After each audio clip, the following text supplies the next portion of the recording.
May po. Wala na. Tanaw, kasaba. Dali. Sige. Magandang araw mga kaibigan. Maligayang pagdating sa usapang totoo. Ngayong araw, tatalikayin natin maligaya. Magandang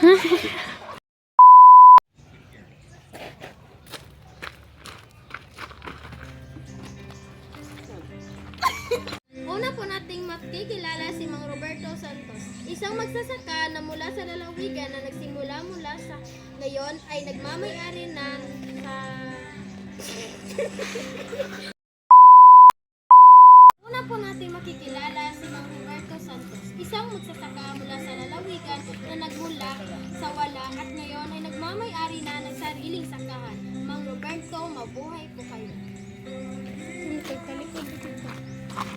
Good day, Anna, and thank you for the apopotas. At ang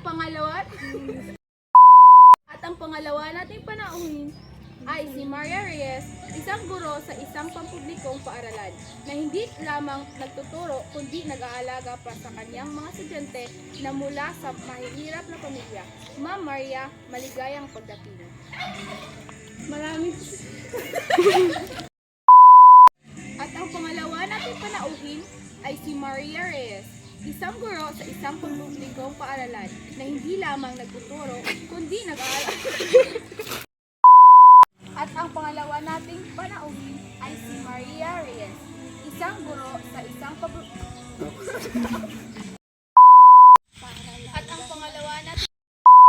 At ang pangalawa nating panauhin ay si Maria Reyes, isang guro sa isang pampublikong paaralan na hindi lamang nagtuturo kundi nag-aalaga pa sa kanyang mga estudyante na mula sa mahihirap na pamilya. Ma'am Maria, maligayang pagdating.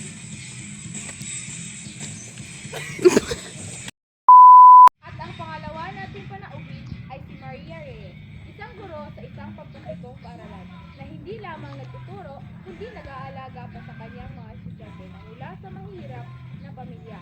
Ma'am Maria, maligayang pagdating.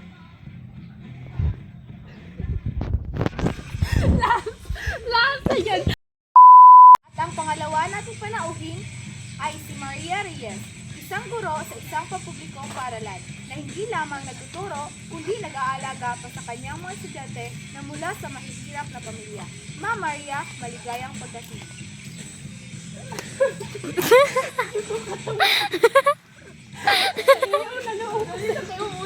Sige na! Sige na! Maraming salamat, Ana.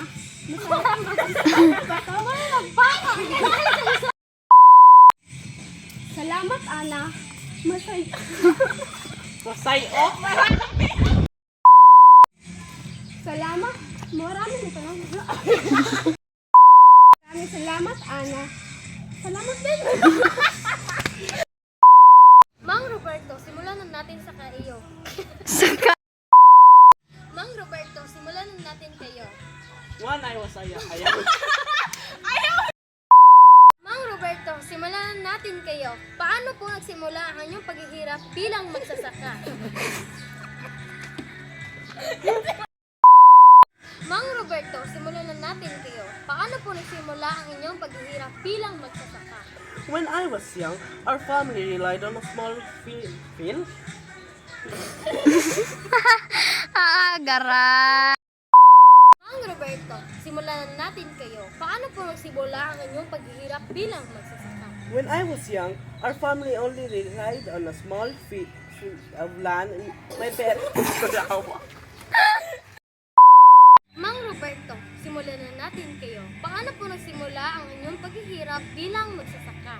When I was young, our family only relied on the small piece of land my parents owned. I would wake up early. Pwede na mag-anana. Ha? Pwede na si mag-ana? Oo, sige na. Pag-atupang lang, Troy. Troy. Mang Roberto, simulan na natin kayo. Paano po nagsimula ang inyong paghihirap bilang magsasaka? When I was young, our family relied on a small piece of land my parents owned. I would wake up 3 at 4 in the morning. Mang Roberto, simulan na natin kayo. Paano po nagsimula ang inyong paghihirap bilang magsasaka? When I was young, my family owned a piece of land that my parents owned. I would wake up 3 and 4 in the morning to tend to my crops. Sometimes we don't have the money to buy fertilizers and farming tools.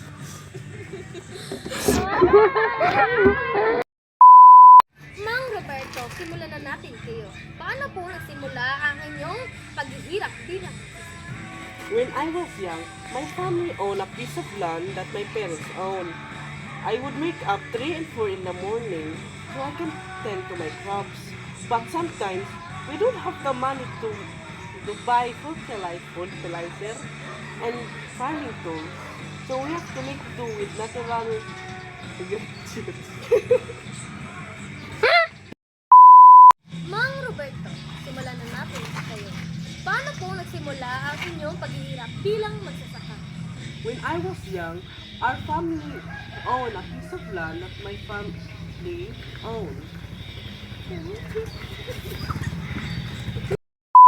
Talagang napakasipag ninyo po. Ay, napakasipag Uy. ninyo po. Pag inat ito excited. Talagang napakasipag ninyo po.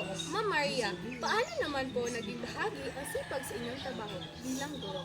Bilang guro ng publiko, paaralan, hindi po matatapos ang oras ng trabaho ng klase. Minsan po, natuturo ako ng saman.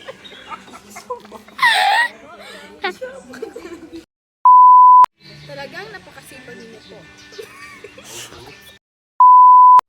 Napakaswerte po naman. To be honest, I do hear that sometimes.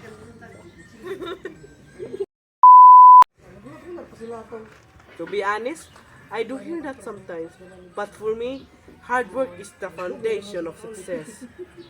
If we don't put anything in the table, say something. To be honest, I Tama po si Mang Roberto. Bukod sa sipag at kailangan din ng tiyaga.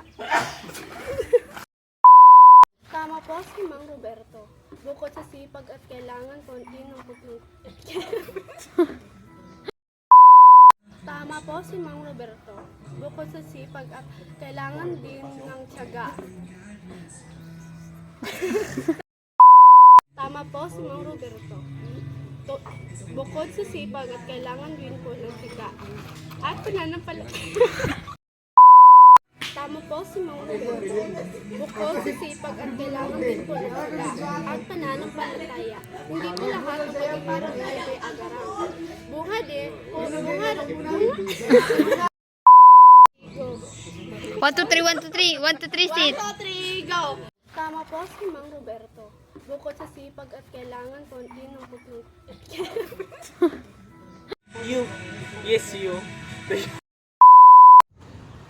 Message to the youth. To the youth out there. Don't be afraid to take a small step. Every step you take with hard work will. To the youth, don't be afraid to start small. Every step you take with Hoy, To the youth, don't be afraid to start small. Every step you take. To the youth, don't be afraid to start small. Every step you take. Maraming salamat po, mapagdalo dito.